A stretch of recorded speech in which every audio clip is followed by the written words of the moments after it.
नमस्कार दोस्तों, इस वीडियो में आप सीबीएसई बोर्ड के द्वारा आयोजित की गई सीटेट दिसंबर 2021 के अपर प्राइमरी के दिनांक 28 दिसंबर 2021 शिफ्ट के पेपर के हिंदी पार्ट का कंप्लीट सॉल्यूशन देखने जा रहे हैं। सीबीएसई बोर्ड के द्वारा सीटेट अपर प्राइमरी में कुल 22 शिफ्टों में पेपर का आयोजन किया गया था, जिसमें से ये 7वें शिफ्ट के हिंदी पेपर को आप देख रहे हैं। अगर आप सभी सब्जेक्ट्स के सभी शिफ्टों के कंप्लीट पेपर सॉल्यूशन के साथ साथ प्राइमरी में पूछे गए सभी शिफ्टों के कंप्लीट पेपर के अलावा सीटेट अपर प्राइमरी और प्राइमरी में पूछे जाने वाले सभी सब्जेक्ट्स के कंप्लीट पेडागोजी को डिटेल में पढ़ना चाहते हैं तो इस वीडियो के समाप्त होने के बाद से इस वीडियो का डिस्क्रिप्शन जरूर चेक करिएगा। और अगर आप चैनल पर पहली बार विजिट कर रहे हैं तो इसको सब्सक्राइब करते हुए बेल आइकन को जरूर प्रेस कर लीजिएगा सीटेट, यूपी टेट और सुपर टेट की बेहतरीन तरीके से तैयारी करने के संदर्भ में।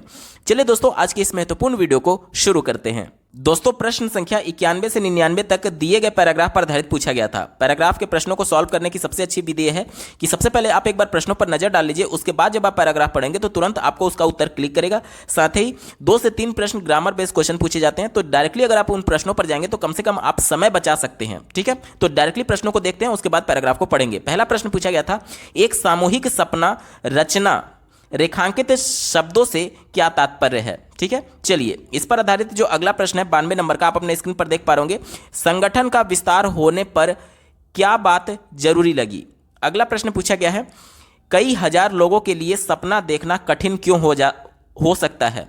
अगला प्रश्न पूछा गया था 94 नंबर का, आप अपने स्क्रीन पर देख पा रहे होंगे, संगठन किनसे जूझना चाहता है। अगला प्रश्न पूछा गया है, संगठन के लोगों ने लोगों तक अपनी बात पहुंचाने के लिए क्या रणनीति बनाई।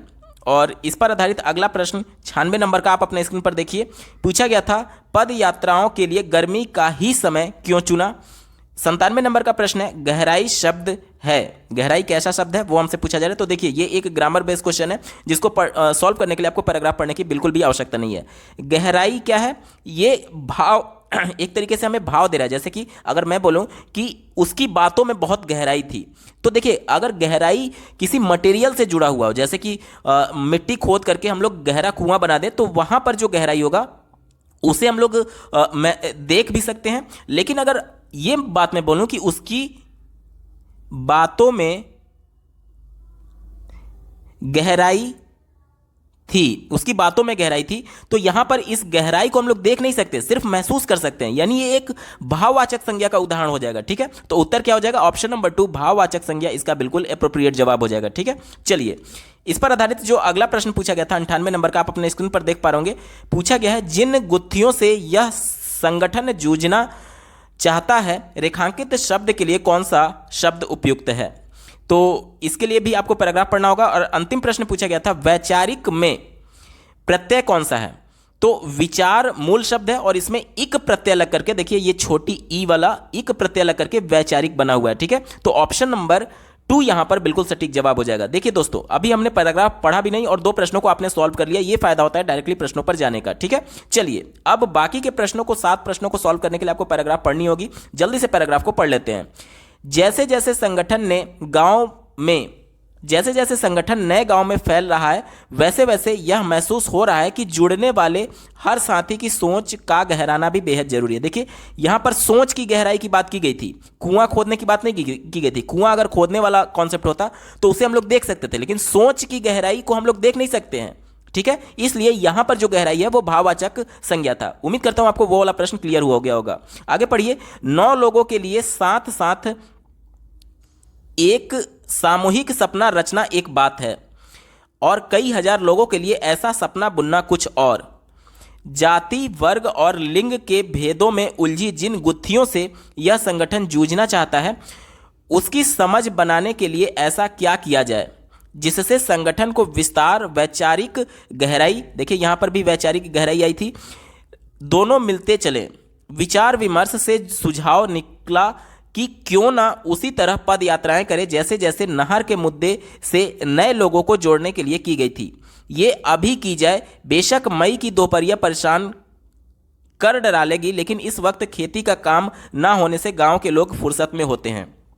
तो एक प्रश्न ये पूछा गया था कि गर्मी के सीजन में ही पदयात्रा का समय क्यों चुना गया। तो इस समय लोग फुर्सत में होते हैं क्योंकि इस समय कोई भी एक तरीके से उनके खेत में कोई काम नहीं होता है। ठीक है, इस वजह ये आप उत्तर दे सकते हैं। अगला आगे देखिए, इसलिए यह समय संगठन को मजबूत करने के लिए मददगार साबित हो सकता है। ये पूरा पैराग्राफ हो गया। अब चलिए इस पर आधारित प्रश्नों को देख लेते हैं। पहला प्रश्न पूछा गया था, एक सामूहिक सपना रचना रेखांकित शब्दों से क्या तात्पर्य है?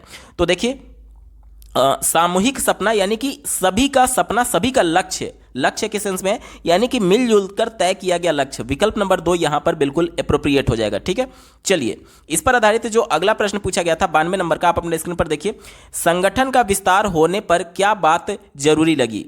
देखिए पैराग्राफ में विचारों की गहराई की बात की गई थी, यानी विचार से जुड़ा हुआ। यहां पर संगठन का विस्तार का मतलब है विचार से जुड़ा हुआ विस्तार। ठीक है, तो ऑप्शन नंबर 4 में इसकी बात की गई है, सोच समझ में खुलापन यानी वैचारिक गहराई की बात की गई थी। ऑप्शन नंबर 4 बिल्कुल सटीक जवाब हो जाएगा। बात करेंगे प्रश्न संख्या 93 की। कहा जा रहा है कि कई हजार लोगों के लिए सपना देखना कठिन क्यों हो सकता है? तो यहां पर भेदभावपूर्ण व्यवहार की वजह से। क्यों भेदभावपूर्ण व्यवहार? क्योंकि आप लोगों ने देखा होगा कि पैराग्राफ में मेंशन किया गया था जातिगत भेदभाव की बात की गई थी। ठीक है, तो ऑप्शन नंबर 4 यहां पर बिल्कुल एप्रोप्रिएट जवाब हो जाएगा। ठीक है, ऑप्शन नंबर 4 सटीक उत्तर है। बात करेंगे प्रश्न संख्या 94 की। आप अपने स्क्रीन पर देखिए, पूछा गया था संगठन किनसे जूझना चाहता है? तो यहां पर आप देख सकते हैं जातिगत वर्ग भेदभाव की बात की गई थी, यानी जाति वर्ग भेद से। ऑप्शन नंबर 2 यहां पर बिल्कुल एप्रोप्रिएट हो जाएगा। 95 नंबर का प्रश्न देखिए, संगठन के लोगों ने लोगों तक अपनी बात पहुंचाने के लिए क्या रणनीति बनाई? तो लोगों तक पहुंचाने के लिए पद यात्रा की बात की गई थी। जिस प्रकार से नहर की समस्या को दूर करने के लिए पद यात्रा चलाया गया था, इसी प्रकार से इसमें भी पद यात्रा की बात की गई थी। ऑप्शन नंबर 4 यहां पर बिल्कुल सटीक हो जाएगा पैराग्राफ के अनुसार। बात करेंगे प्रश्न संख्या 96 की। दिया गया है पद यात्राओं के लिए गर्मी का ही समय क्यों चुना गया?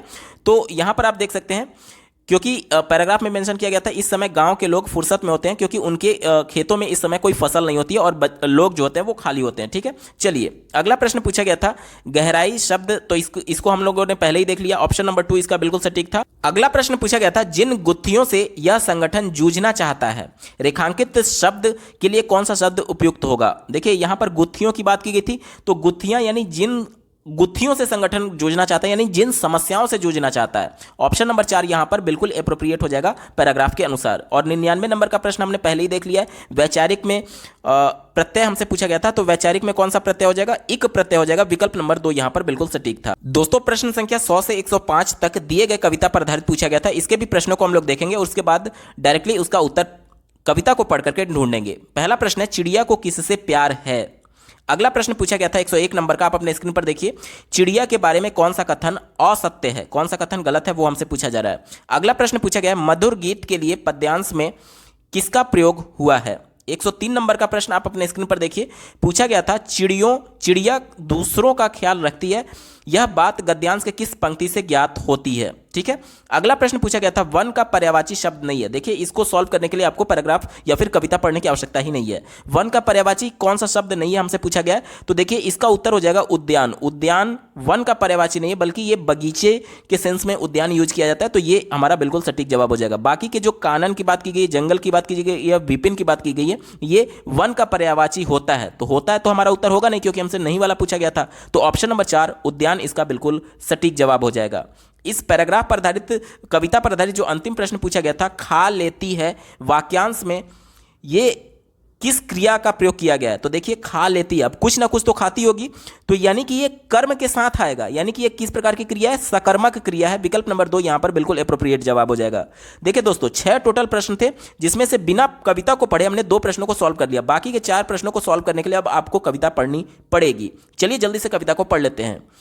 वह चिड़िया जो चोंच मारकर दूध भरे जंडी के दाने रुचि से रस से खा लेती है, वह छोटी सी संतोषी चिड़िया नीले पंखों वाली मैं हूं, मुझे अन्न से बहुत प्यार है। एक प्रश्न हमसे पूछा गया था कि चिड़िया को किससे बहुत प्यार है, तो इसको अन्न से प्यार है। ठीक है, चलिए आगे पढ़िए। वह चिड़िया जो कंठ खोलकर बूढ़े वन बाबा की खातिर रस उड़ेल कर गा लेती है, वह छोटी मुंह बोली चिड़िया नीले पंखों वाली मैं हूं, मुझे विजन से बहुत प्यार है। तो चलिए अब हमने पूरा कविता पढ़ लिया, अब इस पर आधारित प्रश्नों को देख लेते हैं। पहला प्रश्न पूछा गया था चिड़िया को किससे प्यार है, तो चिड़िया को अन्न से प्यार है। ठीक है, कविता के अनुसार ऑप्शन नंबर 3 यहां पर बिल्कुल सटीक जवाब हो जाएगा। बात करेंगे 101 नंबर प्रश्न की। दिया गया है चिड़िया के बारे में कौन सा कथन असत्य है? तो देखिए पहला दिया गया वह संतोषी स्वभाव की है, तो ये तो पैराग्राफ में मेंशन किया गया था, यानी कि कविता में मेंशन किया गया था, जो कविता में होगा वो हमारा सत्य होगा, तो ये तो उत्तर हो नहीं सकता क्योंकि मेंशन किया गया था। वह मधुर गीत गाती है, ये भी मेंशन किया गया है, तो ये भी हमारा उत्तर नहीं होगा। उसे जंगल पसंद है, तीसरा देखिए क्या दिया गया है, उसे जंगल पसंद है, तो ये भी कविता में मेंशन किया गया है, तो ये भी हमारा उत्तर नहीं होगा। लेकिन अगर बात करें उसके पंख नीले पीले हैं, तो नीले रंग की तो बात की गई थी, पीले रंग की बात नहीं की गई थी। ध्यान से देखिएगा, हमें प्रश्न में पूछा गया है कि कौन सा कथन असत्य है, तो उसके पंख जो है कविता में नीले रंग की बात की गई थी, नीले के साथ पीले रंग की बात नहीं की गई थी, और यहां पर नीले पीले की बात की गई है, इस वजह से ये विकल्प असत्य है, और चूंकि असत्य है इस वजह से यही हमारा जवाब हो जाएगा। ठीक है, चलिए बात करेंगे प्रश्न संख्या 102 की। दिया गया है मधुर गीत के लिए गद्यांश में किसका प्रयोग किया गया है? तो मधुर गीत के लिए किसका प्रयोग किया गया है? तो देखिए रस उड़ेल कर गाना, रस उड़ेल कर गाना यानी कि रस बिखेरते हुए गाना, मधुर गाना, उस सेंस में आया हुआ है कविता में। ऑप्शन नंबर 2 बिल्कुल सटीक जवाब हो जाएगा। बात करेंगे प्रश्न संख्या 103 की। चिड़िया दूसरों का ख्याल रखती है, यह बात गद्यांश की किस पंक्ति से ज्ञात होती है? तो वह बूढ़े वन बाबा की खातिर, बूढ़े वन बाबा की खातिर यानी उनके खातिर, उनके लिए यानी कुछ ना कुछ करना चाहती है, यानी ख्याल रख रही है। ऑप्शन नंबर 3 यहां पर बिल्कुल सटीक जवाब हो जाएगा। ठीक है, चलिए अब बढ़ते हैं अगले प्रश्न की तरफ। 104 नंबर का प्रश्न हमने पहले ही देख लिया, इसका उत्तर ऑप्शन नंबर 4 था, उद्यान वाला। और 105 नंबर वाला भी प्रश्न हमने देख लिया है, इसका उत्तर था सकर्मक, ऑप्शन नंबर 2। अगला प्रश्न पूछा गया है, सुश्री रितिका अपने विद्यार्थियों को लेखन संबंधी गतिविधि देती है, वह उन्हें स्थिति विशेष का वर्णन करने वाले शब्दों का समूह या वाक्यांश, विचार और शब्दावली भी देती हैं। उनकी विद्यार्थियों को लेखन कार्य पूरा करते समय जरूरत पड़ेगी। श्री रितिका क्या कर रही हैं? ध्यान से समझिएगा, बच्चों को लिखने के लिए कोई टॉपिक दिया गया और उसमें टीचर भी हेल्प कर रही हैं। टीचर कैसे हेल्प कर रही हैं? उसको विचार दे करके, उसको शब्दावली दे करके, जो कि उसको लेखन कार्य में जरूरत पड़ेगी। यानी कि जो ये लेखन कार्य है वो बच्चे अपने मौलिक विचारों का प्रयोग नहीं कर रहे हैं, बल्कि टीचर के द्वारा जो शब्द दिए गए हैं, जो वाक्य दिए गए हैं, जो शब्दावली दी गई है, जो विचार दिए गए हैं, उसी से बंधा हुआ बच्चा अपने कुछ मौलिक विचारों को एक तरीके से लिख करके अभिव्यक्त कर रहा होगा। यानी कि ये इंस्ट्रक्शन दिया गया है टीचर के द्वारा, और उसी इंस्ट्रक्शन को फॉलो करते हुए बच्चा अपने विचारों को अभिव्यक्त कर रहा है। तो ये क्या हो जाएगा?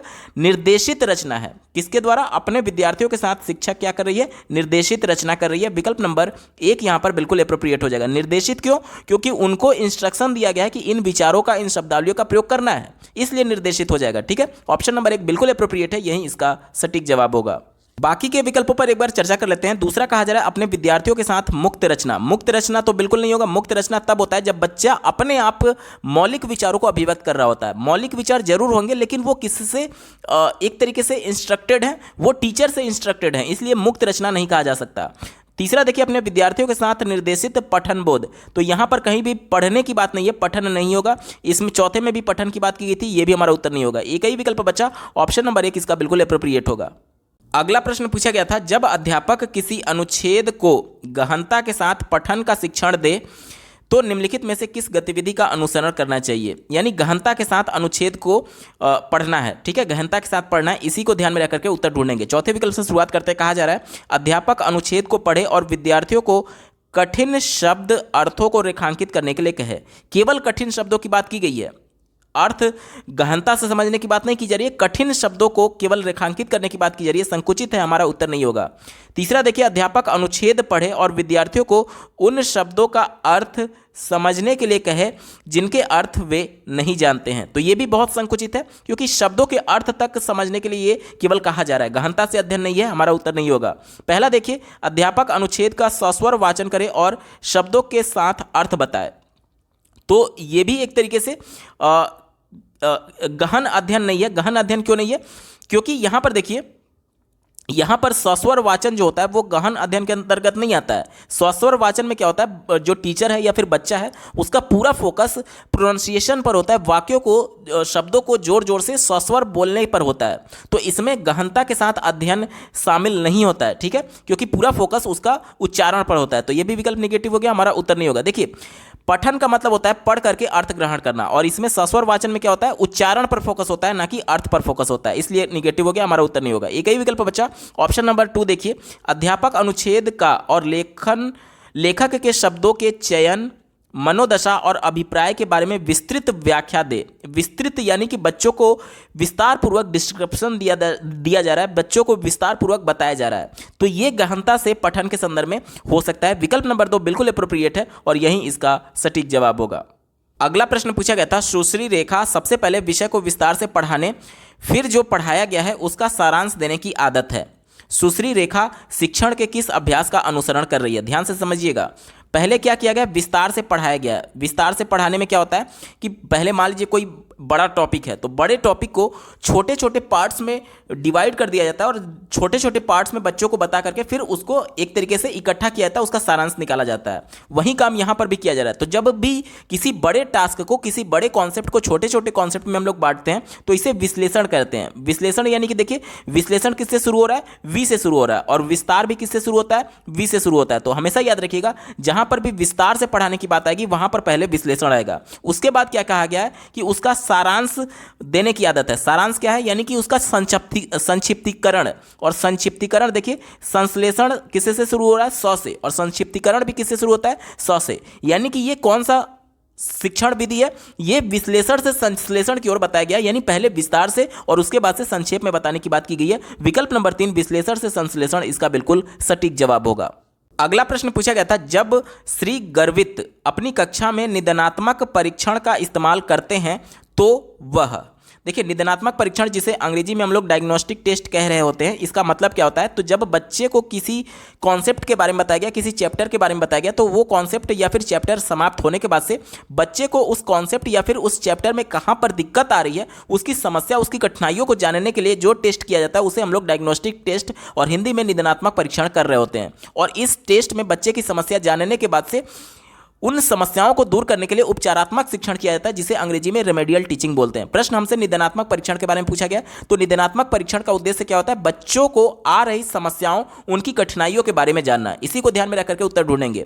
पहला दिया गया है कि निदानात्मक परीक्षण का इस्तेमाल कब करते हैं? तो पहला दिया गया, अपनी कक्षा के बुद्धिमान विद्यार्थियों की पहचान कर सकते हैं। यह विकल्प निगेटिव है। बुद्धिमान विद्यार्थियों की पहचान करना इसका उद्देश्य नहीं है, बच्चों को आ रही समस्याओं, कठिनाइयों की पहचान करना है। दूसरा देखिए, उन विद्यार्थियों की पहचान कर सके जो अपना गृह कार्य नहीं करते हैं, तो ये भी निगेटिव हो गया। चौथा देखिए, उन विद्यार्थियों की पहचान कर सकते हैं जो परिश्रमी है, ये भी नहीं होगा। एक ही विकल्प बचा, उन विद्यार्थियों की पहचान कर सकते हैं जिन्हें सीखने में कठिनाई आ रही है, कठिनाई, समस्या, इसी की पहचान किया जाता है निदानात्मक परीक्षण के माध्यम से। विकल्प नंबर 3 बिल्कुल एप्रोप्रिएट है, यही इसका सटीक जवाब होगा। अगला प्रश्न पूछा गया था, सुश्री संगीता अपनी कक्षा में पठन पूर्व युक्तियों का इस्तेमाल करती हैं, क्योंकि पठन पूर्व युक्ति यानी कि पढ़ाने से पहले कुछ ऐसे टास्क बच्चों को कराए जाते हैं ताकि पढ़ने में बच्चे की रुचि जागृत हो। कोई भी ऐसा टास्क जो बच्चे में पढ़ने से पहले कराई जाती है, जिससे बच्चे में रुचि जागृत होता है, वो हम लोग पठन पूर्व युक्ति कहते हैं। इसका मेन उद्देश्य क्या होता है? बच्चे का ध्यान आकर्षित करना, ताकि बच्चा रुचि ले जो उसको पढ़ाया जाने वाला है इसके बाद, इस टास्क के बाद। ठीक है, इसी को ध्यान में रख करके उत्तर ढूंढेंगे। हमसे प्रश्न में क्या पूछा गया था? अपनी कक्षा में पठन पूर्व युक्तियों का इस्तेमाल करती हैं, क्योंकि वो क्यों इन युक्तियों का, क्यों इन टास्क का यूज कर रही हैं, वो हमसे पूछा जा रहा है। ठीक है, चलिए चौथे विकल्प से शुरुआत करते हैं। कहा जा रहा है कि जो शिक्षिकाएं वह चाहती हैं कि उनके विद्यार्थी स्वयं अध्ययन करें, तो ये विकल्प निगेटिव है, क्योंकि इंटरेस्ट जगाना उसका मेन एम होता है। तीसरा देखिए, अपने विद्यार्थियों को अधिक गृह कार्य देना चाहती हैं, ये भी निगेटिव हो गया। पहला देखिए, चाहती हैं कि उनके विद्यार्थी भाषा की परीक्षा में सर्वश्रेष्ठ प्रदर्शन करें। देखिए, परीक्षा की जहां पर भी बात आ जाए वो हमेशा निगेटिव होता है, क्योंकि परीक्षा में केवल पास होना या फिर टॉप करना हमारा उद्देश्य नहीं है। शिक्षा का मेन उद्देश्य होता है कि बच्चा अपने जीवन में उस शिक्षा को उतार पाए। केवल परीक्षा में पास होना, टॉप करना उद्देश्य नहीं होता है।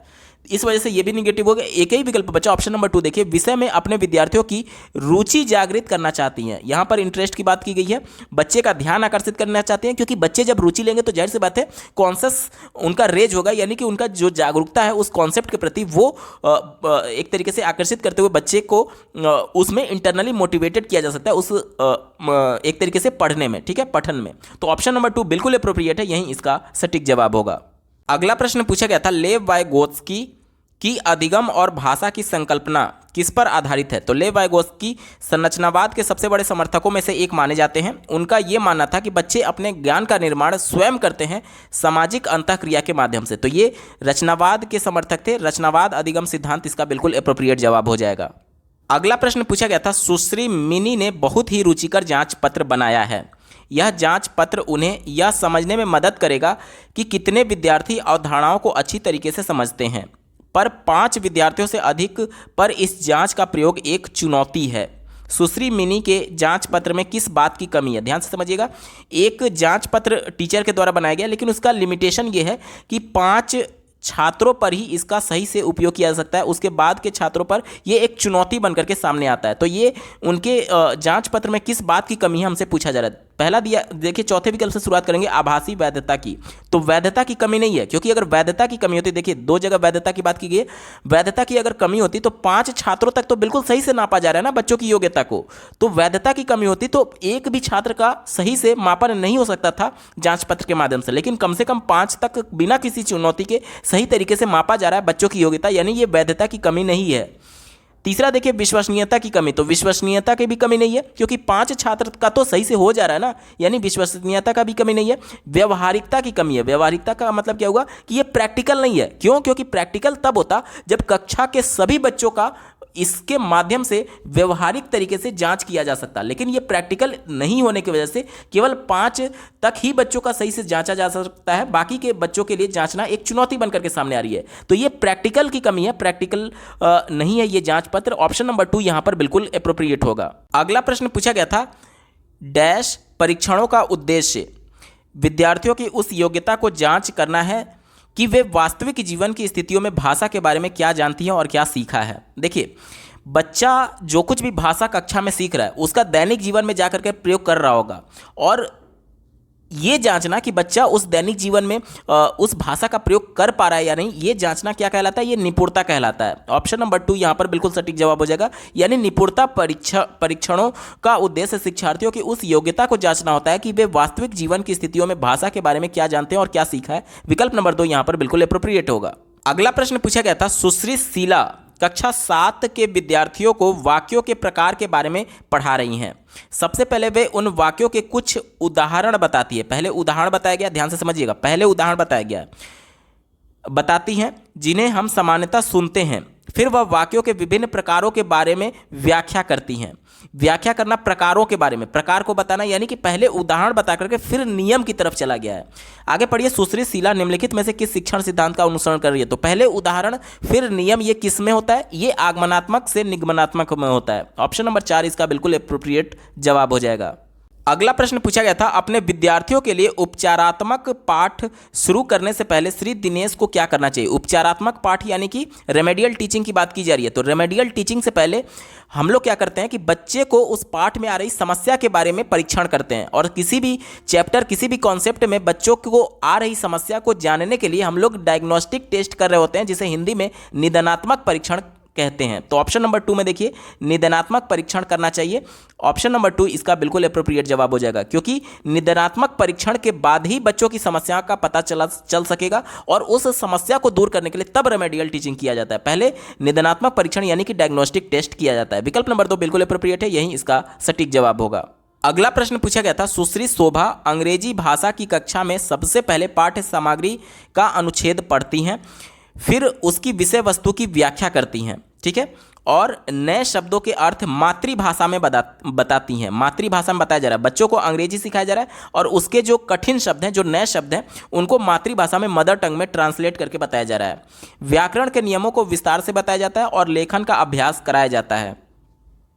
सुश्री शोभा अपने बच्चों के साथ भाषा शिक्षण की किस विधि का प्रयोग कर रही हैं? तो ये व्याकरण अनुवाद विधि है, यानी ग्रामर कम ट्रांसलेशन मेथड। इसमें क्या होता है कि पूरा फोकस बच्चों को व्याकरण पढ़ाने पर, व्याकरण के नियमों को बताने पर होता है और लिखने पर होता है। कम्युनिकेशन पर इसमें कम जोर दिया जाता है। देखिए, यहाँ पर भी प्रश्न में कहीं भी कम्युनिकेशन की बात नहीं की गई है, और जो कठिन वर्ड्स आते हैं या जो नए वर्ड्स आते हैं उसका बच्चे की मदर टंग में ट्रांसलेट करके बताया जाता है। इसीलिए इसे ग्रामर कम ट्रांसलेशन मेथड बोला जाता है, यानी ग्रामर पर ज़्यादा जोर दिया जाता है, लिखने पर ज़्यादा जोर दिया जाता है, और अनुवाद यानी कि ट्रांसलेशन पर ज़्यादा जोर दिया जाता है। तो ऑप्शन नंबर 3 इसका बिल्कुल एप्रोप्रिएट होगा। अगला प्रश्न पूछा गया था, निम्नलिखित में से कौन सी कार्य नीतियां अधिकतर को मौखिक भाषाई कौशलों के विकास में मदद करेंगी? भाषाई कौशल की बात की गई है, कौन सा ऐसा विकल्प है जिसमें बच्चों की भाषाई कौशल को अच्छे तरीके से विकसित किया जा सकता है? ये हमसे पूछा जा रहा है। देखिए, भाषा के 4 कौशल होते हैं, सुनना, बोलना, पढ़ना और लिखना।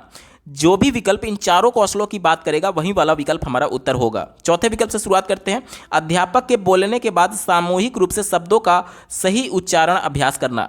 केवल शब्दों के उच्चारण तक ये सीमित है, यानी बोलने तक सीमित है। पढ़ना इसमें कौशल नहीं आ रहा है।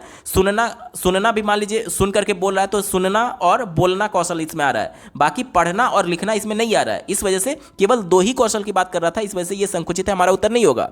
तीसरा देखिए, अध्यापक के पढ़ने के बाद पाठ्य पुस्तक के पाठ को सामूहिक रूप से पढ़ना, तो यहां पर भी केवल पढ़ने की बात आ रही है, ठीक है, केवल पढ़ने की बात आ रही है और पढ़ करके उसको बोलने की बात आ रही होगी, लेकिन कहीं भी लिखने की बात नहीं की जा रही है। इस वजह से यह विकल्प हमारा उत्तर नहीं होगा। पहला देखिए, व्यक्तिगत रूप से समूह में कविता गाना, तो यहां पर केवल कविता को गाया जा रहा है, यानी बोला जा रहा है, ठीक है, केवल बोला जा रहा है, ना तो पढ़ा जा रहा है और ना ही लिखा जा रहा है। इस वजह से यह भी हमारा उत्तर नहीं होगा, क्योंकि चारों कौशल की बात नहीं कर रहा था। एक ही विकल्प बचा, ऑप्शन नंबर 2 देखिए, रोल प्ले में भाग लेना। रोल प्ले यानी कि नाटक की बात की जा रही है। नाटक में क्या होता है, सबसे पहले हम लोग नाटक को लिख रहे होते हैं, लिखने में क्या होगा, हमारा लेखन कौशल का विकास हो गया। उसके बाद से जब नाटक का पूरा स्क्रिप्ट तैयार हो गया, उसके बाद से प्रत्येक कैरेक्टर को उसका स्क्रिप्ट दे दिया जाता है, वो उस स्क्रिप्ट को पढ़ रहा होता है, तो लिखने के बाद से पठन कौशल का विकास हो गया। उसके बाद से नाटक में प्रत्येक कैरेक्टर अपना जो डायलॉग हो वो डिलीवर कर रहा होता है, तो बोलने का कौशल विकसित हो गया, बोलेगा, और अगला बंदा जो कैरेक्टर में होगा वो उसको सुन करके रिस्पॉन्ड कर रहा होता है, यानी सुनने का भी कौशल विकसित हो गया। तो ये रोल प्ले यानी नाटक में भाग लेना एक ऐसा नीति है जिसके माध्यम से भाषा के चारों कौशलों पर फोकस किया जा सकता है। विकल्प नंबर 2 बिल्कुल एप्रोप्रिएट है, यही इसका सटीक जवाब होगा। अगला प्रश्न पूछा गया है, अच्छी वाचन गतिविधि कौन सी है। वाचन यानी बोलने के संदर्भ में कहा जा रहा है, अच्छी वाचन गतिविधि के बारे में पूछा जा रहा है। चौथे विकल्प से शुरुआत करेंगे, अधिक मुखर अभ्यर्थियों की सहभागिता सबसे अधिक है। आखिर मुखर अभिव्यक्ति किसे कहते हैं, जो बिल्कुल बोल्ड हो बोलने में। कक्षा में जो कुछ बच्चे होते हैं ना, जो बिल्कुल बोल्ड होते हैं, मतलब कुछ भी बोल देते हैं, किसी से झिझकते नहीं हैं। कक्षा में उनको जैसे क्या होता है ना, कुछ लोग झिझकते हैं बोलने में कक्षा में कि अरे सब लोग के सामने मैं कैसे बोलूं, तो मुखर विद्यार्थी वो होता है जो कि बिल्कुल उसमें झिझक नहीं होती है, किसी के सामने भी वो कोई भी स्पीच दे लेता है या फिर कुछ भी बोल लेता है बिना झिझक के, बिना शर्माए हुए, तो उसे मुखर व्यक्ति कहते हैं, मुखर विद्यार्थी कहते हैं। लेकिन यहां पर यह विकल्प निगेटिव है। क्यों? क्योंकि यह कहा जा रहा है कि अधिक मुखर विद्यार्थियों की सहभागिता सबसे अधिक है, तो यह विकल्प निगेटिव है। क्यों? क्योंकि एज ए टीचर आप समावेशी कक्षा के कॉन्सेप्ट को लागू नहीं कर पा रहे हैं। क्यों? क्योंकि समावेशी कक्षा यह कहता है कि कोई बच्चा बहुत मुखर है या फिर बहुत कम मुखर है, सबको एक साथ लेकर के चलना है, कहीं से भी भेदभाव नहीं करनी है। यहां पर देखिए सबसे अधिक इनकी सहभागिता बताई जा रही है, यानी जो कम मुखर होगा उसकी सहभागिता कम होगी, यानी कि उसका एक तरीके से इक्विटी नहीं है, सहभागिता उसकी नहीं ली जा रही है। इस वजह से यह समावेशी कक्षा का विरोध है और इस वजह से निगेटिव हो गया, हमारा उत्तर नहीं होगा। तीसरा देखिए, जिसमें सहभागिता के स्तर में असमानता है, तो यह भी विकल्प निगेटिव है। असमानता तो बिल्कुल समावेशी कक्षा का विरोध हो गया ना, क्योंकि सबको एक समान नज़र से देखना है, एक समान अवसर देना है सबको अपने आप को एक्सप्रेस करने के लिए, ठीक है, किसी को भी कम या फिर किसी को ज़्यादा अवसर की बात नहीं होनी चाहिए, सबको समान अवसर की बात की जाती है। तो यह भी विकल्प निगेटिव हो गया क्योंकि असमानता की बात कर रहा था। पहला विकल्प देखिए, जिसमें अध्यापक अधिक बोलते हैं, यह विकल्प निगेटिव है। कैसे? आज हम लोग बाल केंद्रित शिक्षा की बात करते हैं, जिसमें बालक केंद्र में है, तो ज़्यादा अगर बोलने की बात आएगी तो विद्यार्थी मेन लाइम स्ट्रीम में होना चाहिए, ना कि अध्यापक होना चाहिए। इस वजह से यह भी विकल्प निगेटिव हो गया। एक ही विकल्प बचा, ऑप्शन नंबर 2 देखिए, जिसमें विद्यार्थी अधिक बोलते हैं, यानी विद्यार्थी सक्रिय है। अब ऐसा नहीं है कि यहां पर टीचर निष्क्रिय है, विद्यार्थी अधिक बोलते हैं, यानी कि टीचर भी कुछ ना कुछ बोल रहे होंगे, यानी टीचर का निर्देशन जरूरी है और वहां पर सक्रियता बच्चों की है, यानी दोनों एक्टिव हैं। इस वजह से यह बाल केंद्रित शिक्षा के अंतर्गत सबसे ज्यादा पॉजिटिव है। ऑप्शन नंबर 2 बिल्कुल एप्रोप्रिएट है और यही इसका सटीक जवाब होगा।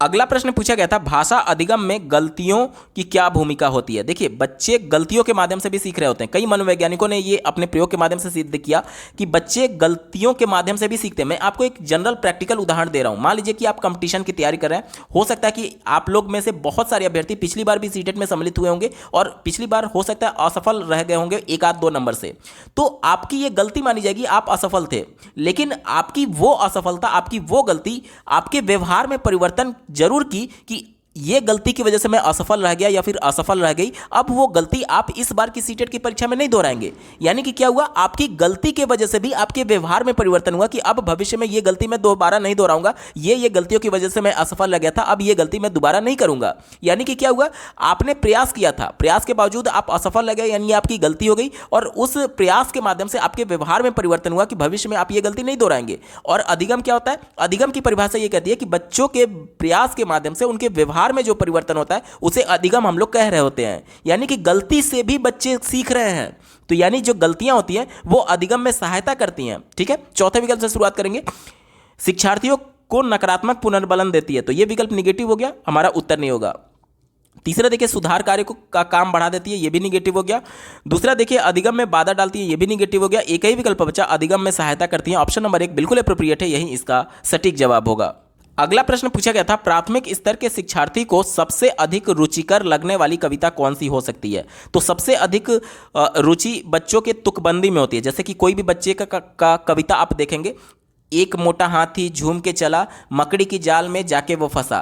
तो देखिए चला, फंसा, इस टाइप से तुकबंदी वाले शब्द अंत में आते हैं। इसी प्रकार से मछली जल की रानी है, जीवन उसका पानी है, हाथ लगाओ डर जाएगी, बाहर निकालो मर जाएगी। तो देखिए अंत में तुकबंदी वाले शब्द आ रहे हैं, हाथ लगाओ डर जाएगी और बाहर निकालो मर जाएगी, दोनों में गी आ रहा है। इसी प्रकार से मछली जल की रानी है, जीवन उसका पानी है दोनों में आ रहा है। ये तुकबंदी वाले शब्द हैं। तो तुकबंदी वाली कविता बच्चों के लिए रुचिकर होती है। ऑप्शन नंबर 3 बिल्कुल अप्रोप्रिएट है, यही इसका सटीक जवाब होगा। दोस्तों ये पेपर पूरा सॉल्व हो चुका है। आपको ये वीडियो कैसा लगा कमेंट के माध्यम से जरूर बताइएगा, क्योंकि आपका एक कमेंट मुझे मोटिवेट करेगा ऐसे ही महत्वपूर्ण वीडियो लाने के संदर्भ में। अगर आप सीटेट अपर प्राइमरी के सभी शिफ्टों के सभी सब्जेक्ट्स के कंप्लीट पेपर सॉल्यूशन के साथ साथ सीटेट प्रीवियस ईयर प्राइमरी सभी शिफ्टों के कंप्लीट पेपर सॉल्यूशन के अलावा सीटेट अपर प्राइमरी और प्राइमरी सभी सब्जेक्ट्स के कंप्लीट पेडागोजी को डिटेल में पढ़ना चाहते हैं, तो इस वीडियो के समाप्त होने के बाद से इस वीडियो का डिस्क्रिप्शन जरूर चेक करिएगा। और अगर आप चैनल पर पहली बार विजिट कर रहे हैं तो इसको सब्सक्राइब करते हुए बेल आइकन को जरूर प्रेस कर लीजिएगा, सीटेट, यूपी टेट और सुपर टेट की बेहतरीन तरीके से तैयारी करने के संदर्भ में। इस वीडियो को देखने के लिए आपका बहुत बहुत धन्यवाद। भगवान करे आपका दिन शुभ हो।